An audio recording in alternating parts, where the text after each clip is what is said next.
Hello, everyone. I'm a psychologist working with Emotion of Life, OCD Treatment, Research, and Training Institute. Today, I want to talk about a very important psychological concept that influences almost every experience we have in our daily lives: the connection between our thoughts, emotions, and actions.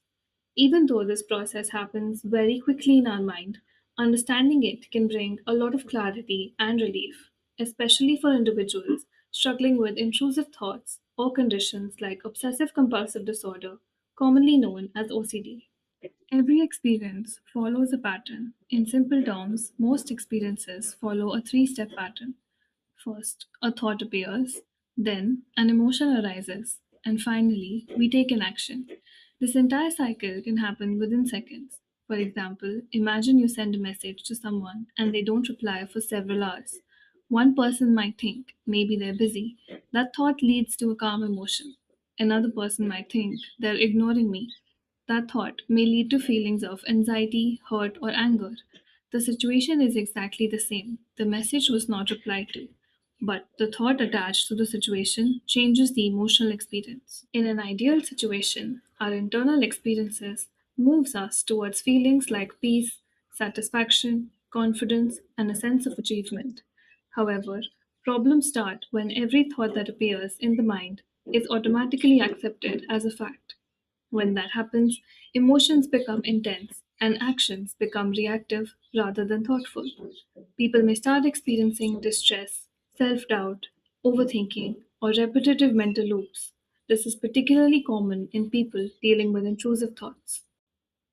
One of the most important ideas that I want to share today is the first thought that appears in your mind is not truly yours.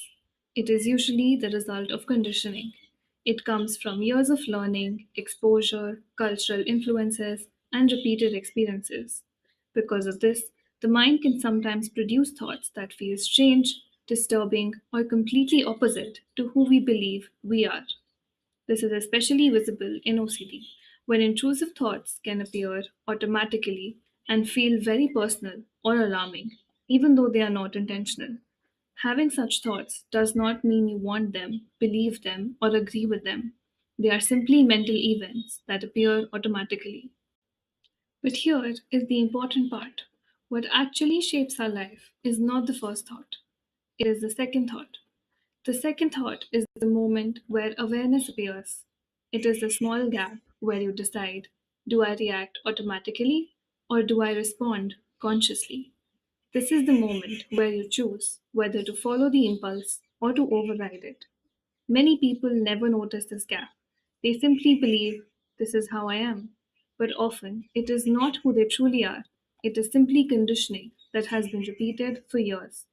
And conditioning can be unlearned. You may not control what enters your mind, but you can influence what you do next. The small gap between the first and the second thought is where personal growth happens. A helpful way to understand this process is by separating the three elements clearly. Thoughts arise automatically, emotions follow naturally from those thoughts, but actions are where choice exists. Many people spend a lot of energy trying to control their thoughts. Unfortunately, the mind does not work that way. The more we try to suppress or eliminate certain thoughts, the more attention we give them. Instead, stability comes from focusing on what we can actually control: our actions. One of the most useful reminders is this: not every thought deserves belief, attention, or action. Our mind produces thousands of thoughts every day. Some are helpful, some are neutral, and some are simply mental noise. The key skill is learning how to engage with thoughts wisely. Especially for individuals dealing with repetitive thinking patterns, it can help to pause and ask a few simple questions. For example, am I thinking productively or just repeatedly? Is this thought helping me act effectively? These questions shift focus away from controlling the mind and towards choosing meaningful actions. Understanding the connection between thoughts, emotions, and actions does not eliminate difficult thoughts, and it does not mean emotions will disappear. But what it does is change the relationship you have with them. Instead of feeling controlled by your mind, you begin to observe it. You begin to notice patterns. And gradually, you build emotional regulation, resilience, and a sense of hope. But ultimately, a person is not defined by the thoughts that appear in their mind. A person is defined by the actions they choose after those thoughts appear. Thank you for listening.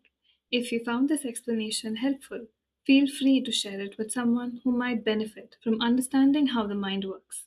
And remember, thoughts may appear automatically, but the direction of your actions is always where your power lies.